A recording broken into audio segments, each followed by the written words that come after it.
নমস্কার বন্ধুরা, আজকে দেখো জন্মাষ্টমীতে সকালবেলা গোপুসোনার বাল্যভোগ আমি কিভাবে করলাম, গোপুসোনাকে কিভাবে চান করালাম। দেখো প্রথমে আমি দই দিয়েছি, তারপর ঘি দিয়ে চান করিয়েছি, মধু দিয়ে দুধ দিয়ে চান করিয়েছি, তারপর গঙ্গা জল দিয়ে ওগুলো দিয়ে চান করেছি। এবার একটা ফলের রস দিতে হয় আর পঞ্চামৃত তো দিয়ে চান করিয়েছি। তো আমি আমটাকে রস করে তারপর আমি গোপুসোনাকে চান করালাম। তারপর আবার খালি গঙ্গা জল দিয়ে দেখো আমি ধুয়ে দিচ্ছি, গোপুসোনাকে চান করিয়ে দিচ্ছি। তো তারপর এটা রেখে দেব। এবার দেখো গোপুসোনা, যেহেতু আমি এক হাতে ক্যামেরা নিয়ে ভিডিও করছি, তো গোপুসোনাকে এই ড্রেসটা পরালাম, গোপুসোনাকে সুন্দর করে সাজালাম। কেমন লেগেছে অবশ্যই জানাবে গোপুসোনাকে। তো দেখো হলুদ ফুল দিয়ে দুব্বা তুলসী সব কিছু দিলাম আর 3 রকমের ফল দিলাম, এখানে মালপোয়া।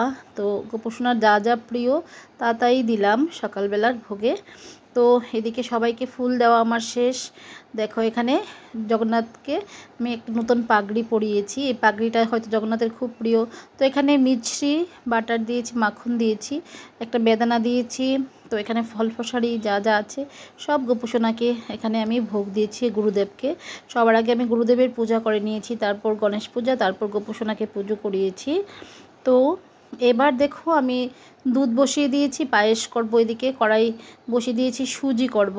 তো সুজি সব কিছু দেখো এখানে আমার সব কিছু রেডি আছে। এই চুলাটা নতুন এনেছিলাম, তো সুজিও আমি বসিয়ে দিয়েছি। তারপর একে একে এটা দুপুরের ভোগের জন্য আমি একদিনে কিন্তু সব কিছু করেছি, গতকাল আমি সব কিছু করেছি। তো দেখো আমার এখানে সুজিও আমার হয়ে গেছে, তারপর পায়েসটাও হয়ে গেছে। পায়েসটা দেখো, পায়েসটা 3টা প্লেটে আমি বেড়ে নিয়েছি।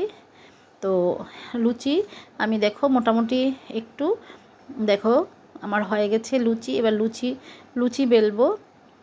তো এদিকে প্রেশার কুকারে আমি মোটামুটি কাবলি ছোলা এটা আমি সেদ্ধ করে নিয়েছি। লুচি দেখো আমার প্রায় শেষের পথে।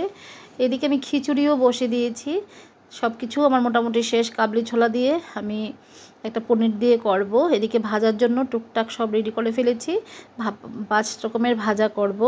তো খিচুড়ি দেখো আমার গোপুসোনার ভোগের জন্য খিচুড়িও হয়ে গেছে, তো দেখতে পাচ্ছ এখানে। তো তারপর চলো বাল্যভোগ দেখাবো তোমাদেরকে, দুপুরের ভোগ দেখাবো।